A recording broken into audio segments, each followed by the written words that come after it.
कोडोलीत झाला ऋणानुबंध या वास्तूचा गृहप्रवेश समारंभ।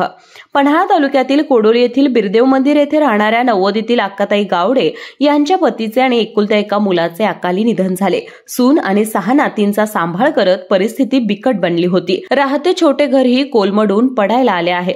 त्यांना गरज होती ती हक्कांच्या निवाऱ्याची। परिस्थिती अभावी त्या पक्के घर बांधू शकत नव्हत्या। शिवम प्रतिष्ठानचे संस्थापक आणि निवृत्त मुख्य कार्यकारी अधिकारी इंद्रजित देशमुख यांच्या मार्गदर्शनाखाली प्रतिष्ठानच्या माध्यमातून कोडोली आणि परिसरातील शिवम साधक मित्र परिवाराच्या अथक परिश्रमातून दानशूरांच्या मदतीतून 350 स्क्वेअर फुटाचे 2 भव्य खोल्यांचे 4 लाख रुपये खर्च करून घराचे बांधकाम अवघ्या 3 महिन्यात पूर्ण केले। शिवम प्रतिष्ठानमुळे कोडोलीतील एका वृद्ध महिलेला हक्काचं घर मिळालं। या नवीन घराची वास्तुशांती आणि गृहप्रवेश शिवम प्रतिष्ठान घारेवाडीचे संस्थापक आणि निवृत्त मुख्य कार्यकारी अधिकारी इंद्रजित देशमुख यांच्या हस्ते झालं। Doctor D Y. Patil polytechnic Kasba Bawada Kolhapur शासनाच्या सर्व प्रकारच्या स्कॉलरशिप्स उपलब्ध। या माध्यमातून विद्यार्थ्यांना 50 ते 100% फी सवलत, अद्ययावत लॅबोरेटरीज, इंटरॅक्टिव्ह पॅनल युक्त क्लासरूम्स, विद्यार्थ्यांसाठी बसची सुविधा, नामवंत कंपन्यांमध्ये नोकरीची संधी। Doctor D Y. Patil polytechnic Kasba Bawada Kolhapur. Kolhapur जिल्ह्यात शिवम परिवाराच्या वतीने बुधरगड तालुक्यातील मिणसे बुद्रुक, भाटिवडे, राधानगरी तालुक्यातील आमजाई भरवडे, कागल तालुक्यातील मुरगुड, करवीर तालुक्यातील मांढरे सावर्डे आणि आता पन्हाळा तालुक्यातील कोडोली येथील अक्काताई गावडे अशा 6 कुटुंबांना ऋणानुबंध मायेची घरे बांधून दिली आहेत। आणखीन एक पन्हाळा तालुक्यातील सातवे येथे 7वे ऋणानुबंध मायेची घर लवकरच बांधून देणार असल्याचं गुरुवर्य इंद्रजित देशमुख यांनी सांगितलंय। आज समाजामध्ये तरुण पिढी बिघडवण्याचं काम सुरू असून बीडमध्ये घडलेल्या घटनेचं उदाहरण देत शिवम प्रतिष्ठान तरुण पिढी घडवण्याचं काम करत असून जिल्ह्यात 6 घरेही शिवम प्रतिष्ठानच्या तरुण मुलांनी साकारलेली आहेत।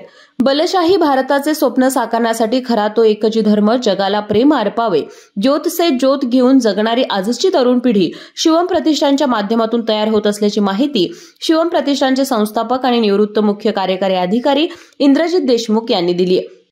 सगळ्यांना नमस्कार मनापासून। हे शिवम ऋणानुबंध हा जो प्रकल्प आहे तो मुरगुडमध्ये सुरू झाला।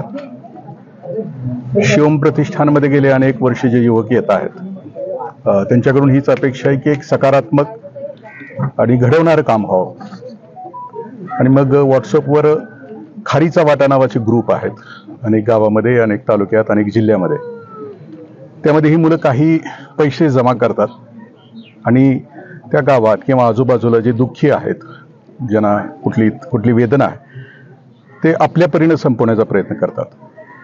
असं होता होता पहिलं एक घर आहे प्रगतीचं की जे मिंचेमध्ये पहिलं बांधण्यात आलं की त्या मुलीला आसरा हवा होता। आई खूपच दुर्बल होती आणि थोडंसं इतर विकृत मनोवृत्तीच्या माणसाकडून थोडासा त्रास होता। मग तिथं आपल्यातल्या एका संवेदनशील मुलाच्या असं लक्षात आलं की हिला छप्पर द्यायला पाहिजे, हिला आधार द्यायला पाहिजे आणि मग पहिल्या घराचा जन्म झाला।